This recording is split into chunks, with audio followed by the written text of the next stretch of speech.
All right, what's up, weirdos? What's going on, my friends?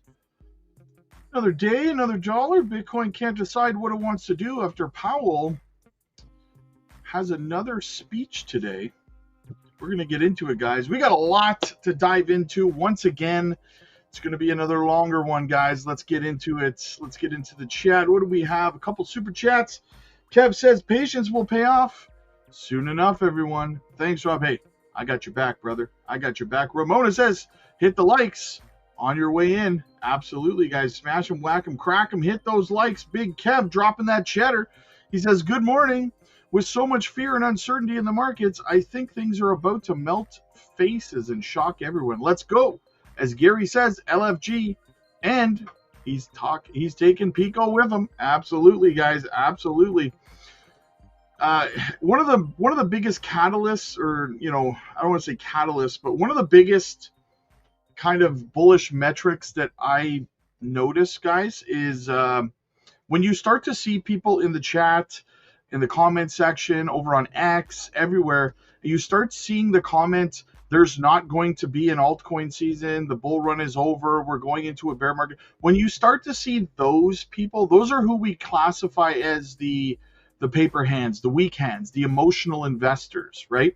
Who respond based on emotion, right? Obviously. When they start making those comments, that is a very clear indicator that we've most likely hit a local bottom and we're headed up, right? Because those are the people who create the volatility. They panic sell at the bottoms because they think the bull run's over. And then when Bitcoin runs back up and we're sitting back up over 120, 121, 123, they'll start buying back in again, right? And then it will have another correction and they'll sell the bottom again and they'll get angry and they'll tell you the bull run's over. And it's a rinse and repeat cycle with them because they cannot control their emotions, right? They don't even realize that they're not in control of their emotions. That's the sad part about it. But the fact of the matter is this: we need those people to exist in crypto because otherwise the volatility is not there. We need the masses to be emotional, right? Because otherwise they're not selling the bottoms for us to buy and they're not buying the tops for us to sell, right? So we love those people. We need those people, right? So yeah. Anyway, let's get into the chat a little bit, see what's going on. H Barbarina in his house. What's going on, buddy? Another local says, hey, Robin fam, Jasmine lasagna, anyone? Your analogy on the roundtable with legends Max and Rue, absolutely. I am a lasagna guy. Quinn, what's up, buddy? Good to see you, man. Blessings, John. Smash the likes. Super fantastic. Do it. Matt, what's up, buddy? Working while watching. There you go. Thomas in the house. What's going on? Swiftcoin all the way. Amen. Can I get an amen for Swiftcoin? Crypto Blueprint, y'all. Absolutely. Beebs, my guy. What's up, buddy? Crypto Blueprint Millionaires. There you go. Hey, Rob, I'm starting to feel like my 3-month subscription is starting to pay off. Thanks for all that you do. Hey, absolutely, brother. Absolutely, my friend. We are here for you. Guys, make sure you're hitting the like and subscribe on the way in. We got 178 people watching. We have, how many likes do we have? 64. Let's get the likes up to 100, guys. Ty, good to see you, buddy. Good to see you, man. It's me, Mario. Good morning, Familia Future. What's up, man? Get those pennies into your favorite crypto coins, not financial advice. Beeb says October 21st, the Fed will discuss digital currencies and stable coins. Is this the beginning of Trump's Project Yorktown? Interesting. Something we're going to have to keep an eye on, man. Joy, what's going on? Good to see you. She says, hit the like button. Robin, hey, Rob, Caesar spoke today about Bitcoin moving sideways for 2 weeks. What do you expect from Bitcoin and Ethereum in the short term? Yeah, I could see Bitcoin consolidating kind of in a range it's in right now for a couple of weeks. It's got to build up some momentum, build some strength. Absolutely, right? And listen, here's the thing. Another factor is that we need, what the market's going to do now, the market makers, whatever you want to call them, what they're going to do is they're going to give us just enough to make people think that we're going further down, right? You're already seeing articles today about Bitcoin going down to 107. And if 107 doesn't hold, where's it going to go from there? You're already seeing that stuff, right? Well, actually, I'm going to cover it today. But when you start to see that stuff, what they're doing is they're convincing you that everything's going lower. That's usually a sign that we're not going lower. So what they're doing is they're allowing the shorts to pile on, right? They want like a good solid 20 billion in shorts so that they can liquidate all of them and move up, right? So don't be surprised. Don't be surprised at all for the market to give you just enough to think we're going down, and then boom, we skyrocket to the upside on a massive short squeeze. So Beeb says Ondo Finance acquired Oasis Protocol, obtaining important SEC licenses. Don't sleep on Ondo. Yes, exactly.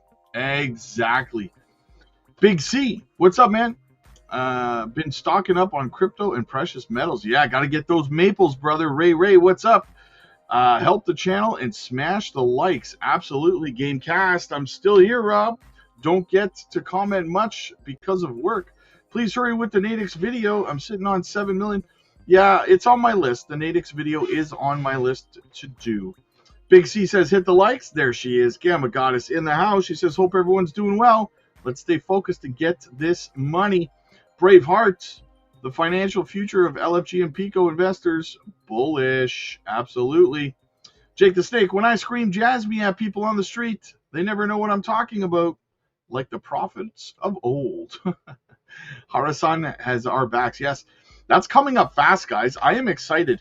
Do you realize next month, about 5 to 6 weeks from now, I will be at Jasmine Labs filming a documentary on Jasmine in Tokyo, Japan. I'm very excited about this. Very excited.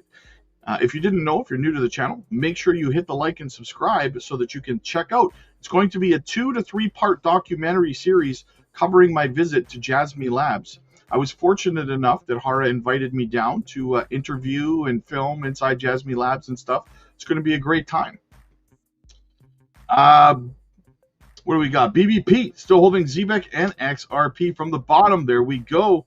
Beebs, with countries like China, Japan, Saudi Arabia, etc. buying up the U.S. debt, do you think stablecoins can get the U.S. out of the financial stranglehold that they're? I think it can help. Jake the Snake says, stop asking what crypto can do for you. Instead, ask yourself what you can do for crypto. Join the Patreon today, baby. Absolutely. Crypto J505. What's up, man? Good to see you. Jared, just happy to be here. Buying what I can while I can. That's the attitude you got to have, man. Thomas says, Powell's speech bringing price in. He already spoke, and it was kind of a nothing burger as expected. He's the master of being neutral, right? So right now we have the market trying to decipher what the Fed is talking about. Dave, what's up, buddy? Good to see you. You know me, the best cup of coffee I ever spent. Have a one-on-one booked with Rob today. How about you? Time to join the Patreon, folks. Hit the like and subscribe on your way in. Exactly. Jake the Snake says, the shocker. William, good to see you, buddy. EZ, that's not going to be there's not going to be an alt season. The bull is over. I sold it all. I don't believe you. What about Swift Coin? I'm scared. I'm really in the red. Well, I mean, listen, smart buyers, I can't tell you what to do, but when people are in the red, smart buyers continue to accumulate. It's that simple, man, right? What's up, Alex? Good to see you, buddy. Can you check out Vara? We'll see if I can check it out later. I have a lot of news to get through, brother. Another local says ZBEC officially trading on. Is it? I thought it wasn't until tomorrow. Oh, it's UTC time, isn't it? Yeah. Ditto says Ondo 2029. Amen to that. Thoughts on Swift? Swift's one of my biggest bags, man. I'm not worried about Swift at all. I don't know why you are, right? Nothing has changed in the fundamentals of Swift Coin since you bought it. The team hasn't changed. The fundamentals haven't changed. In fact, they've done nothing but add bullishness and stuff to what they're producing. So I can't imagine why you would be bearish on it now as opposed to when you bought it. Nothing's changed, right? Except your emotions. That's it. Danny, what's up, buddy? Sweet emotion. Bring in that money. There you go. Big John, pretty rich. Let's get this money. Matt, Jasmine Lab sounds cool. Can't wait. Yes, I'm excited about it. Diamond Hands. Cody in the house. What's up, man? Robin, BTC 140 end of the month still. Yeah, that's still my target. Strawberry Dragon in my fiat prison listening in the background. Yeah. Let's get me retired soon. Yes, Danny. You will love it. You'll love it over there, Rob. Exactly. Good morning, Rob and 10%ers. Wendy in the house. Oh, house, I'm really trying not to buy anything. I've got to leave dry powder for buy orders. It's really hard. Yeah, I know. It's hard. It's tempting, man. It's tempting. Wendy says, smash the like button on the way in. Don't kick Rob in the nuts. Exactly. Exactly. Hit the like button, not the nuts. Let's go, guys. Okay. Let's get into the news a little bit here. Bitcoin, we got to get back above 114K for the daily close. We're sitting, it's good we're above 112,565, but we want to get back above 114. We seem to be stuck below the 100-day moving average, sitting at 115,445. We want to get above and close above that, to be honest with you, but one step at a time, right? One step at a time, guys. All right. JD Beats. Yo, Rob, heard of Monad, M-O-N? Mainnet launches soon. No, I've never heard of them, man. I have never heard of them. Okay, let's get into the news. I'll have to look deeper into them, my friend. Terry, thank you, friend. Hey, no problem, brother. No problem. All right, let's get this going here. Altcoins may be poised for a major comeback after historic liquidations. AF, happy Tuesday, brother. Good to see you. What many feared was the start of a prolonged downturn is now being described as a potential reset moment, one that often precedes major uptrends in digital assets. Market researcher Bull Theory argued that this violent correction is a recurring feature that every crypto cycle rather than a signal of collapse. And that's the thing I've talked about, guys, hundreds of times, right? Everyone looks back on the 2021 bull run and they're like, oh, it was so easy then. It was such a good time. This is a different cycle. It's so hard now with all these corrections. You can't see the forest through the trees, guys. There was from November 20th, from November of 2020 to November of 2021, which was the final 12 months of the last bull run, right? There were 15 corrections that ranged from 11% to 44%.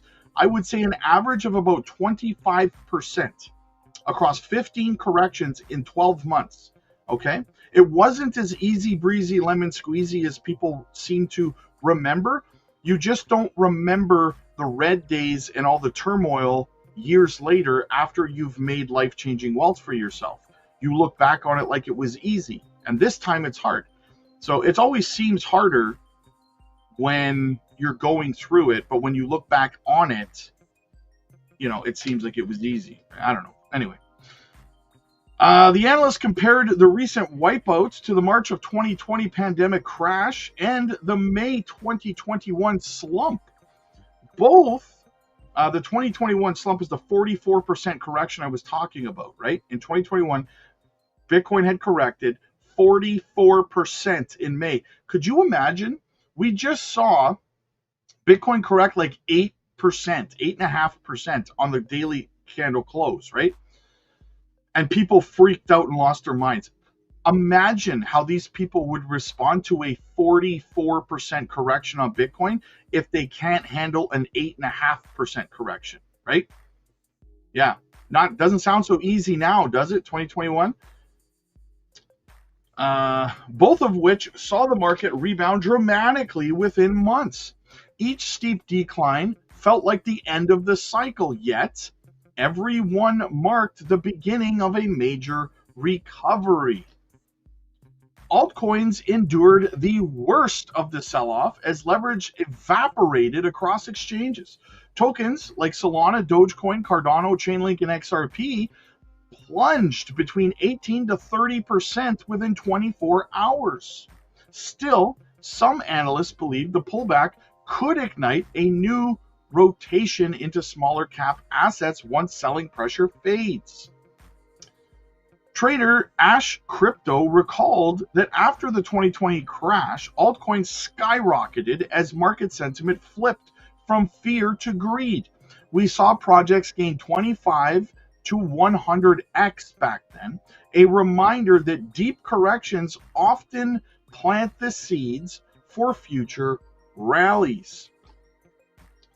Momentum indicators are starting to echo previous bull cycle recoveries. Analyst Merlin, the trader, pointed to a developing bullish MACD crossover, on Bitcoin's ratio chart against altcoins, a signal that also appeared ahead of a major surge in both 2017 and 2021.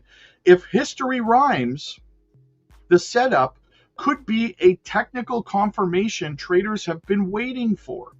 Despite the turbulence, some metrics hint that the market is already stabilizing. Total capitalization briefly slipped below 4 trillion before steadying, while Bitcoin dominance, a key barometer of altcoin strength, has dipped under 59% for the first time in months.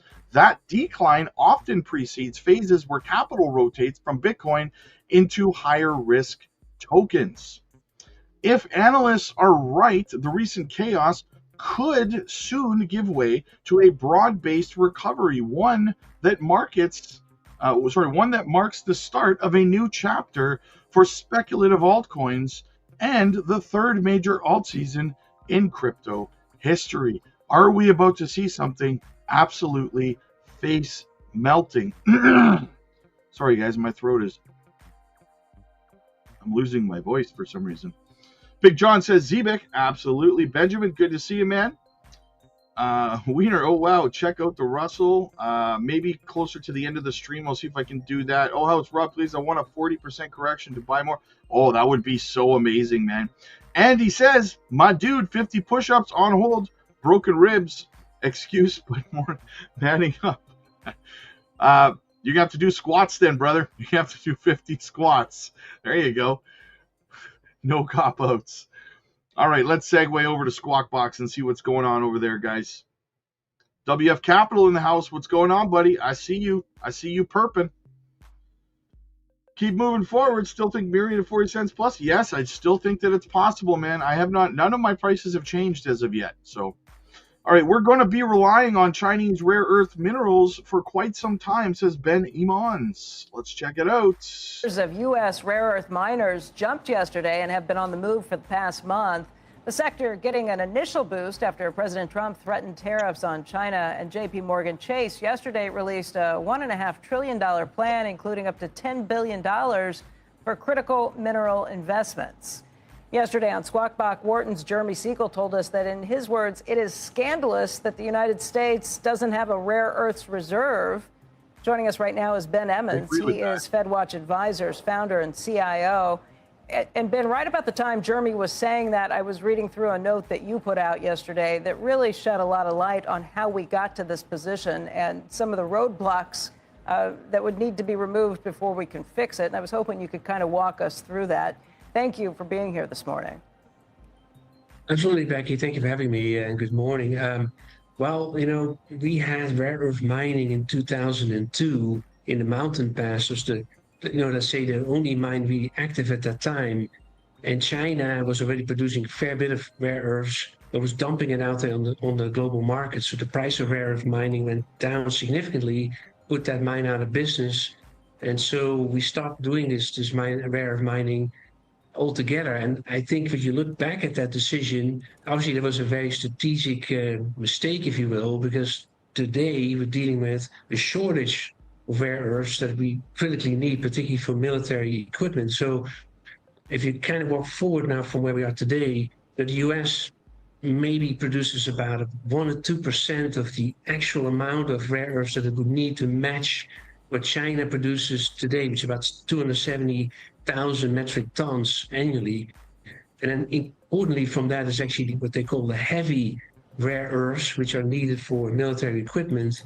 You know, that we don't have any kind of capacity in the United States to get that out of the ground. Not only that, but we don't have it in the United States. Yeah, we don't geologically have it in the United States, was what really Correct. Caught my attention, that we stopped doing this because China was dumping it in our markets, and it was no longer, from a capitalist point of view, something that was worth pursuing. We don't have a national policy the way China's centrally run government does.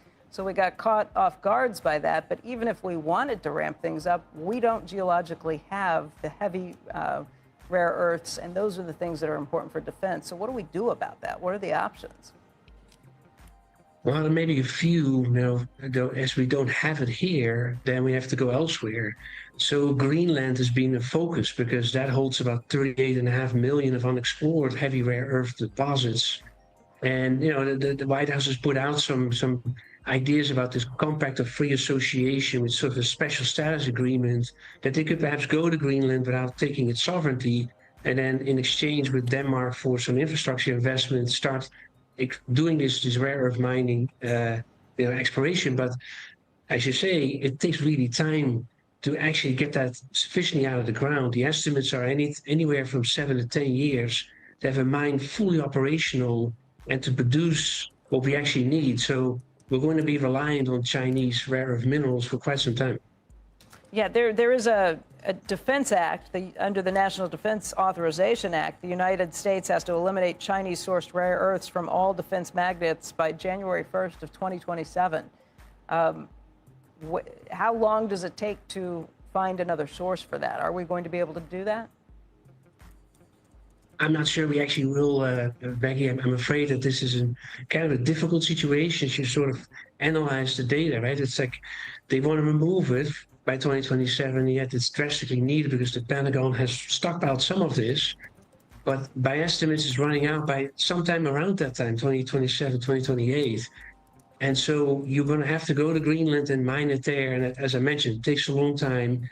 Otherwise, you're going to have to buy it in from other countries. And China is the main producer. There's not any other country out there that produces it the same magnitude as China does, readily available. And so this is, I think, an alarming situation. Obviously, it's got the attention from the administration. Takes the stake into, one of the rare earth companies, but that's not sufficient. That's more for the private sector. For the military, it's a different story. Yeah, so the investments we've seen from the U.S. government to this point are one thing. What did you think of J.P. Morgan's announcement yesterday that they'd be willing to make significant investments in this as well? That was somewhat surprising because you would think this is really an administration initiative because it's for national security. So J.P. Morgan sees, I guess, a commercial opportunity here in addition to support to the country, I presume, but it is actually a more private, initiative to gain because, you don't invest without making return on it. So for JP Morgan, this is I guess they see a capital investment opportunity here. But even though they do this, it's an interesting story, but it doesn't really take away the issue that we're discussing, that you may get these lighter earth minerals out of the ground and help the EV sector or the auto sector, or maybe some other industries, but I think you still deal with the shortfall for the military, and I think this is the real bottleneck. Unless we find other sort of types of technology to get it faster out of the ground, which is again very daunting. It seems to be really challenging compared to, let's say, to mine gold today. That's a much easier way to mine, but there's a lot less available of it. So rare earth minerals, by the way, is actually abundance in supply. There's a fair bit of out there in the globe. Vietnam and Ukraine and Argentina has also pockets there. But it takes a long time to get it out of the ground. That's why Trump just jumped all over that, guys. That's why that's such a contentious point right now. Got to solve these problems, man. Got to solve these problems, right? House, refineries are no longer accepting junk silver. They have, yes, I agree. I agree, man. Seriously struggling not to buy B3 at these prices. I know. It's hard for me to not just buy everything, man. Like, just buy everything, right? That's... I mean, not financial advice. You guys got to do what you got to do. But for me, it's a struggle not to just, go nuts buying stuff right now. Candyman, I went for a job interview at FedEx. I said, sorry, I'm late. I went to the wrong address. They made me regional manager. Nice. Oh, that's a good one. I like that one, brother. I like that one. XRP Army calls for Binance boycott. Here's why. A new wave of activism is sweeping through the XRP community as members rally behind a growing call to boycott Binance, the world's largest cryptocurrency exchange by trading volume. The movement, gaining traction across X, is driven by frustrations over perceived misconduct and market manipulation. What began as murmurs of dissent among XRP holders has now evolved into an organized push to withdraw funds from Binance. both as a protest and a proactive measure, protective measure. Leading the charge is Levy, what would you call him, Levy? Founder of the Crypto Crusaders channel and a well-known voice in the XRP community. In a recent video he posted on X, Levy made a passionate appeal for action, declaring, quote, "The only way for us really to get Binance and the other major exchanges to do the right thing is to put our money where our mouth is. If you have any money still on Binance, if you're holding any amount of BNB, you need to withdraw from that exchange, get it somewhere else on another exchange that's actually doing the right thing." Not financial advice. His statement quickly went viral among XRP enthusiasts, many of whom echoed his sentiment. His direct and uncompromising tone has galvanized a segment of the XRP army who believes the moral and financial accountability should go hand in hand in the crypto industry. The boycott movement draws much of its momentum from Binance's turbulent regulatory history. In November of 2023, the exchange and its founder, CZ, reached a landmark plea deal with the U.S. authorities admitting to violations of anti-money laundering and sanctioned laws. Binance agreed to pay $4.3 billion in penalties, and CZ himself stepped down as CEO after pleading guilty to criminal charges. To many XRP supporters, those events confirmed long-standing suspicions that centralized exchanges wield too much unchecked power. Levy and others have cited this as a warning that crypto's foundational principles, self-custody, has been undermined by the dominance of exchanges that operate above regulatory scrutiny. Beyond regulatory issues, Binance has faced renewed criticism over alleged market manipulation and opaque trading practices. On-chain analysts and independent investigators have highlighted irregular transfer patterns between Binance wallets and certain market makers, Wintermute, particularly during volatile XRP movements. While Binance has reportedly denied engaging in manipulative trading, you don't say. The allegations have intensified community distrust. For Levy, the takeaway is clear. You can't demand transparency from governments and regulators while turning a blind eye to platforms that control most of your liquidity. Should this boycott gain traction, the impact could be twofold. In the short term, large-scale withdrawals could tighten exchange liquidity for XRP and BNB, potentially affecting short-term price dynamics. In the long run, however, it could encourage a shift towards decentralized exchanges or DEXs, the self-custody wallets reinforcing crypto's original ethos of financial sovereignty.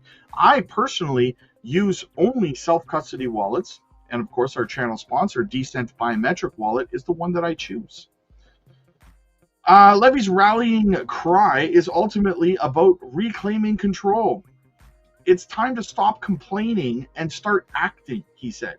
Every token you move is a message that cannot be ignored. So, we'll see if a boycott of Binance, not just from the XRP army, but from crypto enthusiasts in general, gains any kind of traction. I would hope so, because I do believe that Binance was one of the causes of that market manipulation crash that we saw, and I believe they need to be held accountable. Investing in financial assets have really produced superior outcomes. Joining us right now to talk about what's going on these markets, which have been on a bit of a roller coaster, Emily Rowland, co-chief investment strategist at Manulife, John Hancock Investments. We got a whole bunch of earnings coming up this week. We've had this sort of seesaw situation since Friday when it comes to the markets with the tariff component. What should we actually be paying attention to? Yeah, it certainly feels like Christmas morning that we're getting these earnings results, especially given the lack of data and the political developments we've seen over the last couple of sessions. We're hoping for a nice rerun of the last couple of quarters where analysts pencil in high single-digit estimates and companies beat with low double-digit results. I think the plot twist, though, this time would be, can companies start to quantify the impact of tariffs on their results? In the second quarter, CEOs talked about the potential for the punch from tariffs to impact their businesses. Now that that punch has been delivered, can companies quantify that? We've seen negative earnings revisions in areas like consumer staples and materials. We may start to see the margins of those businesses impacted by tariffs this quarter. In terms of the banks, yeah, we're obviously getting those numbers. Of all of the companies that you want to see this quarter to try to better understand what's really happening, you want to see what? So financials is so critical, Andrew. When you think about the fact that the stock market has been the biggest driver of the U.S. economy, financials are in the front seat of that. So we're looking in particular like areas like wealth management and capital markets, as investing in financial outcomes or financial assets have really produced superior outcomes. We're watching for potentially more guidance on M&A from mid-sized banks that are expected to see 30+% earnings results this quarter. The yield curve is steeper than it was a year ago, another potential tailwind. So the fact that the market is up as much as it is over the past year, we think is going to be a significant tailwind for the financial sector. Tech is another one, of course, the other area with the biggest positive earnings revisions, 5% up to about 20% earnings expected in the third quarter. We'll be watching that. There's almost a symbiotic relationship between tech and financials here, is because tech has driven the market higher. That's helping these wealth management businesses as well. Of the banks, is there one or two that you like more than another? We don't do individual stocks, so we're watching the sector here more broadly. I do think regional banks have the most sensitivity to this. So looking down in market cap, mid-cap banks have been an area that we have favored, given some of the potential M&A that we see coming down the pipeline and some more exposure there to the U.S. economy. And finally, how do you think about some of the smaller companies on the Russell, for example? Do you think that they're out of favor, going to be in favor? So we have been underweight small caps. Almost 40% of the Russell 2000 index is comprised of unprofitable companies. We are focused right now on companies that make money. We're drafting off the equity market in our views right now with an overweight to higher quality companies. We're fully invested, but we're not chasing junk here. We do think if there's some more volatility here, you could feel it in the smaller parts of the market. Mid caps, again, have been the sweet spot to manage the valuation risk, the concentration risk that's inherent in U.S. large cap stocks, but really staying away from some of the more speculative corners of the market here as we head into the last couple of months here of the year. So she's staying away from risk on assets in the stock market for the Russell. Another local, can we have a comedy show? Candyman, yeah. Yes, Candyman, by the way, you are on the call list today. So those one-on-one coaching calls will be taking place as soon as this live stream is about 20 minutes after this live stream is over. So make sure you guys are ready for those calls. How low can Bitcoin's price go if 110K Bitcoin support fails?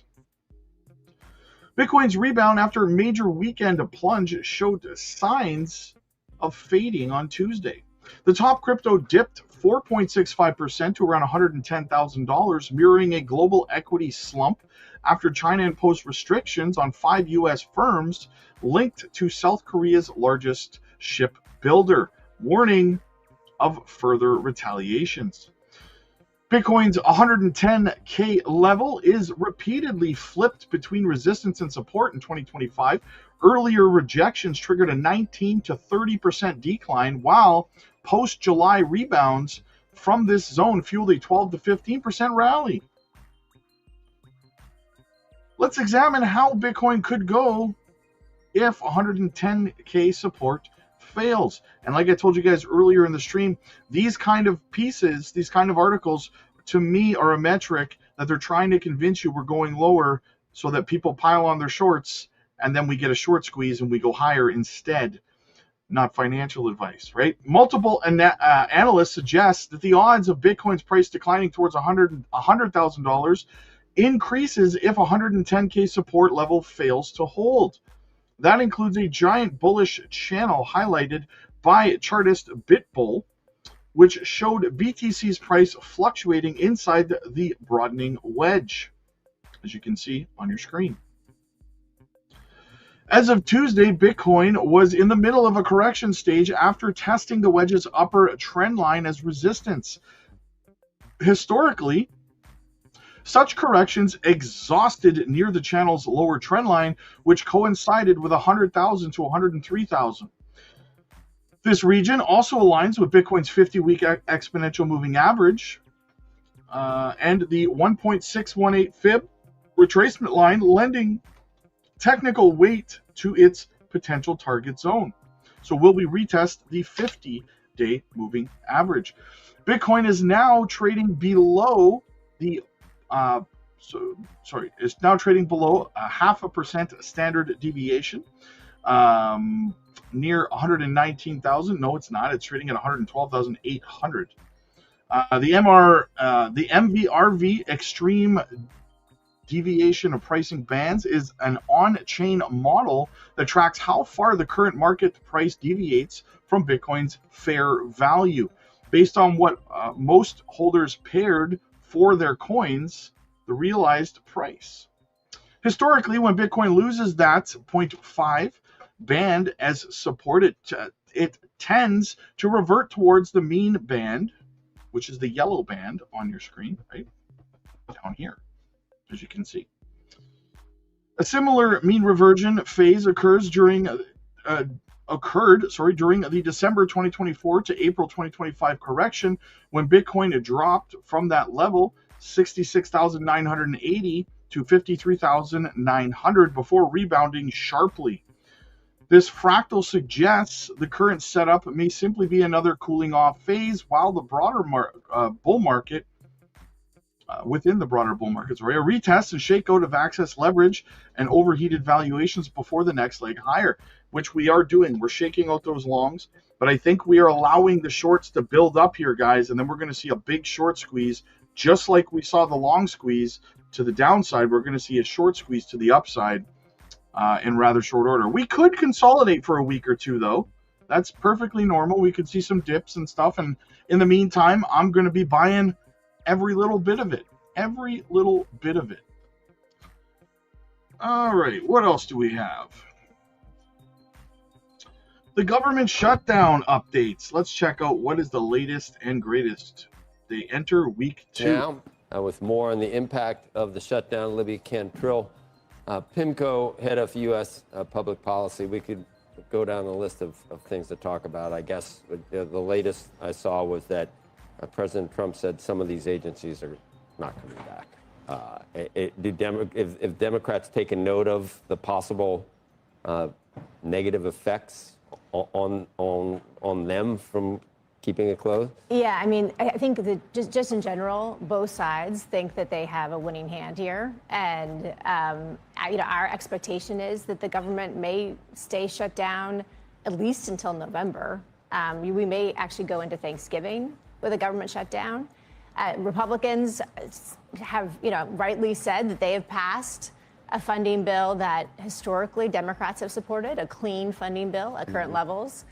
Democrats, however, obviously have been sort of in the wilderness, have had a hard time coalescing around an issue, have had a hard time sort of resonating with their base, and they believe this is a political winner by drawing attention to the expiring ACA subsidies. When Congressman Lawler walked up to Leader Jeffries and said, here's a 1-year extension of exactly what you want. Will you sign on to that and reopen the government? And he didn't say yes. Could they do that? Was that an actual offer to Leader Jeffries? I mean, my view is whatever happens in the Senate is the most important indicator. I think that the House is a little perfunctory right now. Obviously, the House is gone. Yeah. And the fact that the House is likely to be gone at least until next week shows you that this government shutdown is going to be much more long-lasting Well, the House, than people expected. Why? The Senate could vote on it today if they got 5 more Democrats. Yeah, and I think what Leader Thune has said is that may not be such a simple vote for Republicans in the Senate. I think this is the issue, is that this is not just about government funding. This is about the Obamacare and about this extension of these expiring subsidies. And many Republicans historically have not supported either.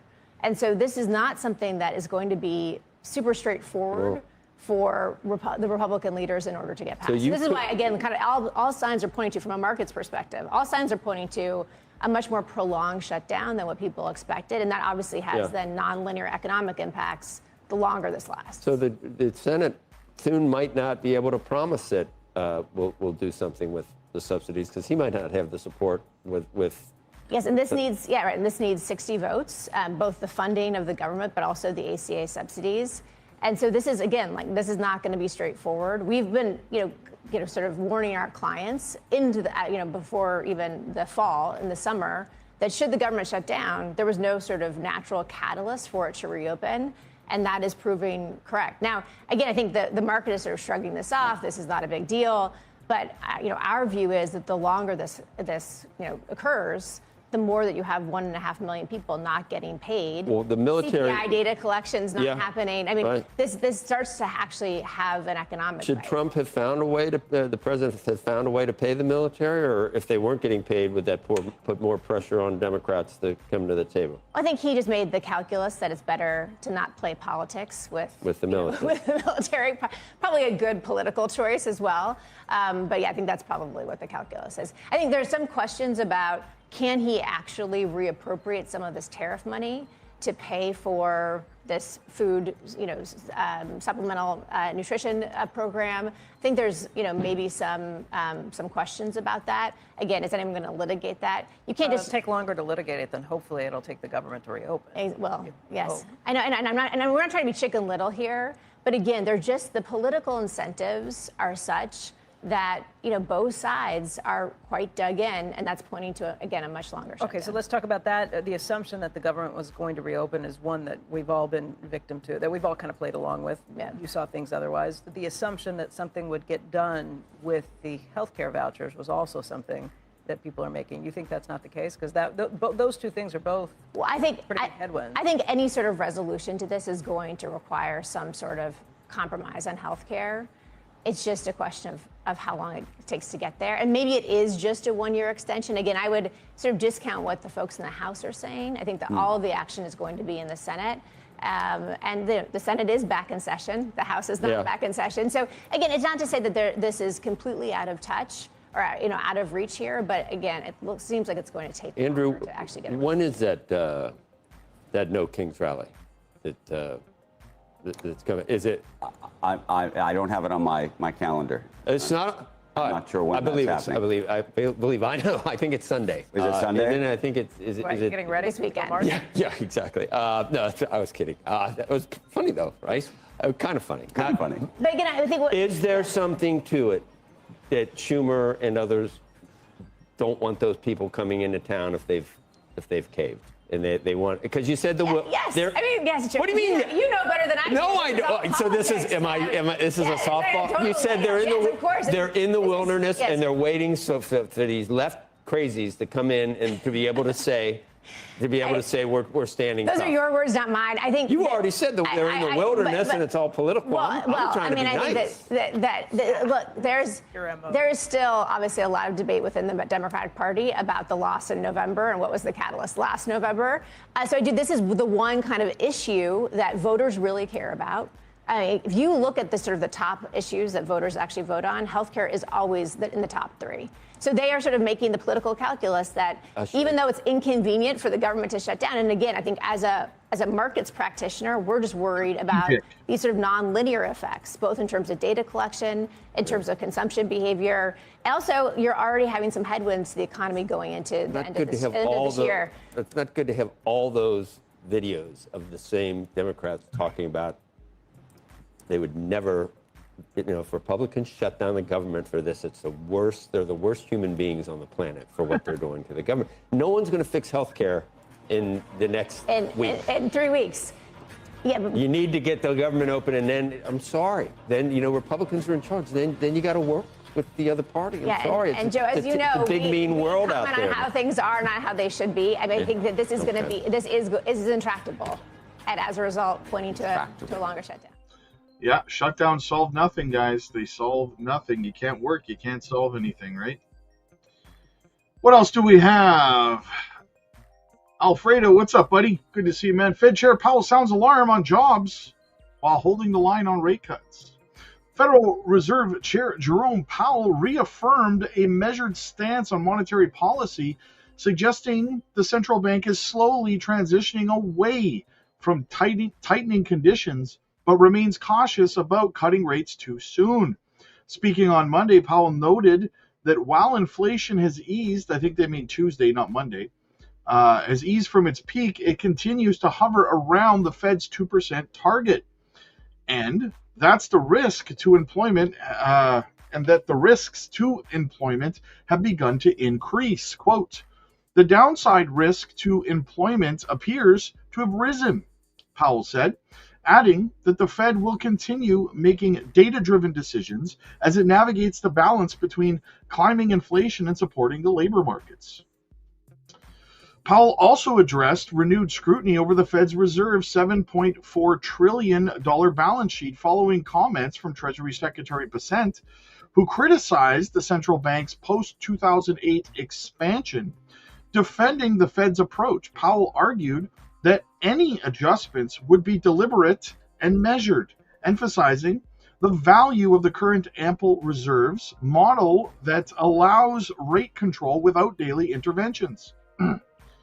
He reminded lawmakers that since 2008, the Fed has remitted over $900 million to the U.S. Treasury, underscoring its broader fiscal contributions despite political pushback, avoiding a new taper tantrum? Did they mean temper tantrum? Powell cautioned that the Fed aims to avoid market turbulence like the 2013 taper tantrum. Or the 2019 repo market strain. Our goal is to ensure a smooth normalization process, he said, signaling a slow, steady path towards policy neutrality rather than an abrupt pivot. A message Marx interpreted as reassurance amid. But here's the thing. I mean, you can't say you're trying to do things slowly.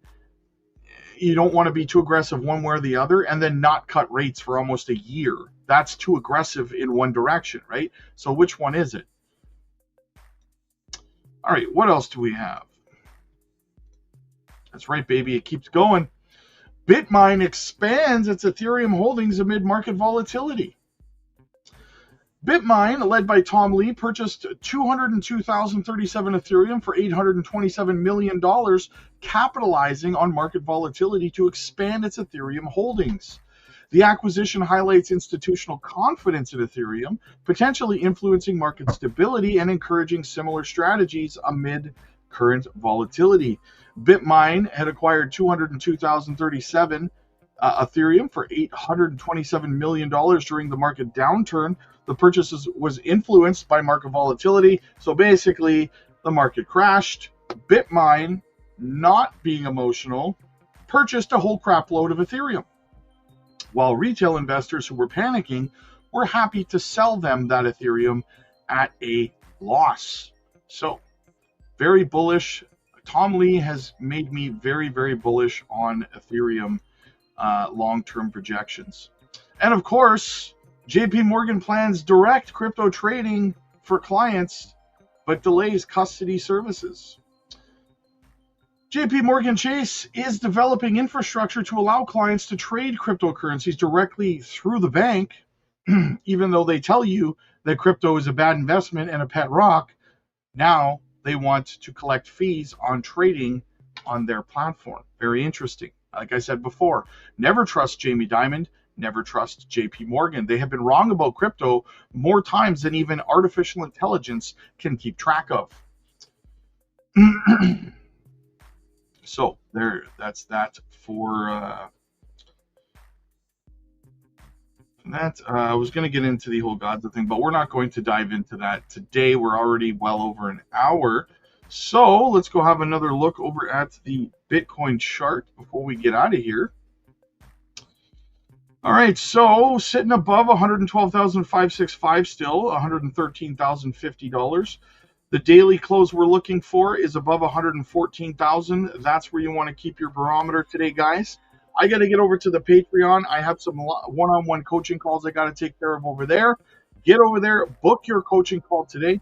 I also dropped an advisory video in our trading group as well. If you want to get in on our daily trades, get over there, check it out, guys. It's less than the price of a cup of coffee to be a member of our trading group, and everybody is absolutely rushing it over there. Also, all of our training courses are absolutely free to our Patreon members, and we also have a free side to our Patreon where all of our YouTube content, not only from Crypto Future, but from Crypto Blueprint, are available for free along with our newsletter. So check that out and more, guys. The link is in the chat. It's in the description, or you can use the QR code at the top of your screen. Click like if you like this video. Click subscribe if you really liked it. I'll see you guys in the next one. God bless.